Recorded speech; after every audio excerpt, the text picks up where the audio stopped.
marvel in your eyes, swimming in your sky. Never been this high or this high. Hello my dear friends, welcome to Kannur's kitchen. ഞാൻ സുധ.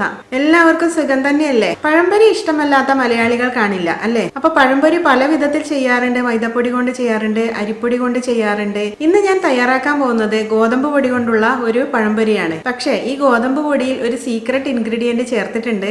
അതെന്താണെന്ന് അറിയണ്ടേ? അതറിയണമെന്നുണ്ടെങ്കിൽ നമുക്ക് video കാണാം. ആദ്യമേ തന്നെ നമുക്ക് പഴംപൊരിക്ക് വേണ്ടിയുള്ള മാവ് റെഡിയാക്കണം. അതിനു വേണ്ടിയിട്ട് 1.5 കപ്പ് ഗോതമ്പ് പൊടിയാണ് ഈ മിക്സിംഗ് ബൗളിലേക്ക് ചേർക്കുന്നത്. ഇപ്പോൾ 1 കപ്പ് ചേർത്തു, ഇനി 1/2 കപ്പ് കൂടി ചേർക്കാം.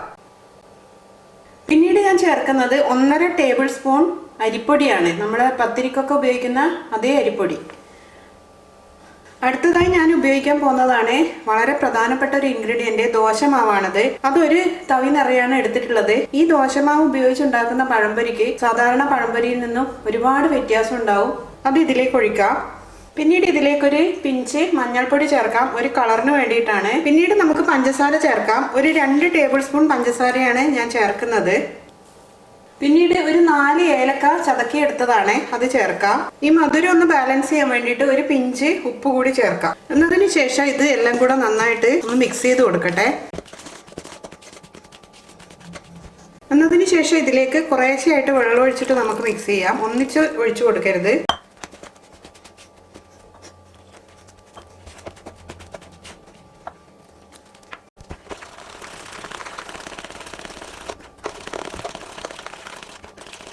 നമ്മുടെ മാവ് റെഡിയായി കഴിഞ്ഞു. നമ്മൾ അളന്നെടുത്ത അതേ കപ്പിന് ഒരു 1.5 കപ്പ് വെള്ളം ഞാൻ ഉപയോഗിച്ചിട്ടുണ്ടായിരുന്നു, ഈ ഒരു കപ്പിന്.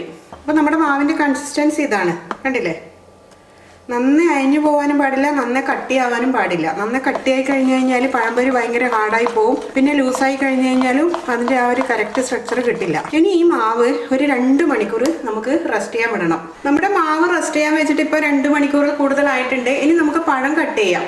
ഞാനിവിടെ 2 നേന്ത്രപ്പഴമാണ് എടുത്തത്. നല്ല പഴുത്ത നേന്ത്രപ്പഴമാണ്, പഴുത്ത് ഉടഞ്ഞു പോകാത്ത, അപ്പോഴേ നല്ല ടേസ്റ്റ് ഉണ്ടാവും. അപ്പൊ നമുക്കിത് കട്ട് ചെയ്യാം. പഴം ഞാൻ നന്നായി കഴുകി എടുത്തിട്ടുണ്ട്. തൊലിയോട് കൂടി തന്നെയാണ് കട്ട് ചെയ്യുന്നത്. അങ്ങനെയാകുമ്പോൾ നമുക്ക് പെട്ടെന്ന് കട്ട് ചെയ്യാൻ കിട്ടും. അപ്പോൾ ഫസ്റ്റ് നമുക്ക് ഇതിൻ്റെ 2 ഭാഗവും കട്ട് ചെയ്ത് കളയാം. എന്നതിന് ശേഷം തൊലിയോട് കൂടി തന്നെ നമുക്കിത് കട്ട് ചെയ്യാം. കട്ട് ചെയ്ത് കഴിഞ്ഞതിന് ശേഷം ലാസ്റ്റ് നമുക്ക് തൊലി എടുത്ത് മാറ്റിയാൽ മതി. ഒരു നേന്ത്രപ്പഴത്തിന് 4 കഷ്ണാക്കിയിട്ടാണ് ഞാൻ എടുക്കാറ്.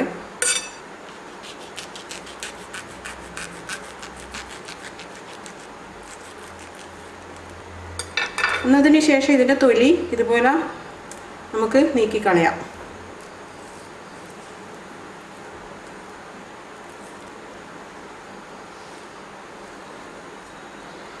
അടുത്ത പഴവും ഇതേപോലെ തന്നെ കട്ട് ചെയ്തെടുക്കട്ടെ. അപ്പോൾ നമ്മുടെ പഴങ്ങളെല്ലാം കട്ട് ചെയ്ത് റെഡിയാക്കി കഴിഞ്ഞു. ഇനി നമുക്കിത് ഫ്രൈ ചെയ്യാൻ സ്റ്റാർട്ട് ചെയ്യാം. ഓയിൽ നന്നായി ചൂടായി. വെളിച്ചെണ്ണയാണ് ചേർത്ത് കൊടുത്തത്. വെളിച്ചെണ്ണ ചേർക്കുമ്പോഴാണ് നല്ല ടേസ്റ്റ് കിട്ടുന്നത്.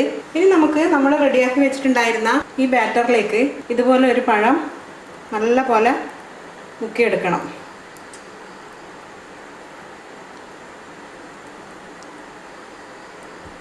നല്ല പോലെ കോട്ടായതിന് ശേഷം നേരെ നമുക്ക് എണ്ണയിലേക്ക് ഇതുപോലെ വെച്ച് കൊടുക്കാം.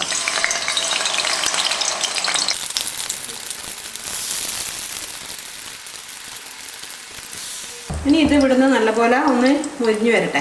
ഫ്ലെയിം കൊടുക്കേണ്ടത് എപ്പോഴും ഒരു മീഡിയം ടു ലോ ഫ്ലെയിമാണ് കൊടുക്കേണ്ടത്. ഇതിനെ ഒന്ന് സാവധാനം തിരിച്ചിട്ട് കൊടുക്കാം.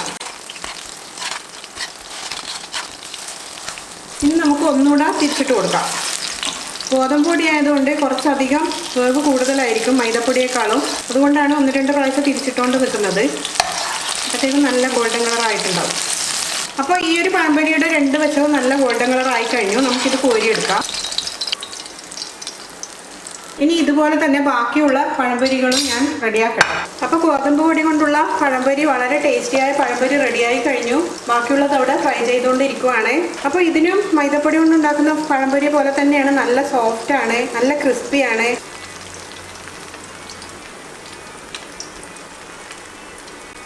അപ്പോൾ എങ്ങനെയാണ് ഗോതമ്പ് പൊടി കൊണ്ടുള്ള പഴംപൊരി തയ്യാറാക്കുന്നതെന്ന് അറിഞ്ഞില്ലേ? നമ്മൾ ചേർത്ത അരിമാവ് അല്ലെങ്കിൽ ദോശമാവ് കൊണ്ട് വളരെ ടേസ്റ്റിയായ ഒരു പഴംപൊരിയാണ് ഗോതമ്പ് പൊടി കൊണ്ട് തയ്യാറാക്കുമ്പോൾ നമുക്ക് കിട്ടുന്നത്. അപ്പോൾ ഈ റെസിപ്പി ഇഷ്ടപ്പെട്ടിട്ടുണ്ടെങ്കിൽ ഒന്ന് ലൈക്കും ഷെയറും ചെയ്യുക. അതുപോലെ ഒന്ന് സബ്സ്ക്രൈബും കൂടി ചെയ്യുക. സബ്സ്ക്രൈബിന് ശേഷം വരുന്ന ആ ബെല്ലൈക്കൺ ഒന്ന് പ്രസ് ചെയ്യണം. ബെല്ലൈക്കൺ പ്രസ് ചെയ്ത് കഴിയുമ്പോഴത്തേക്കും 3 ഓപ്ഷൻ വരും. അതിൽ ഓൾ എന്നുള്ള ഓപ്ഷൻ കൂടി ഒന്ന് പ്രസ് ചെയ്താൽ മാത്രമേ നോട്ടിഫിക്കേഷൻ ഒക്കെ നിങ്ങൾക്ക് അതാത് സമയത്ത് കിട്ടുകയുള്ളൂ. അപ്പോൾ എല്ലാവരും അത് ശ്രദ്ധിക്കുമല്ലോ. വീണ്ടും മറ്റൊരു നല്ല റെസിപ്പിയായി കാണുന്നത് വരെ it's me Sudha signing off. Thank you for watching my video.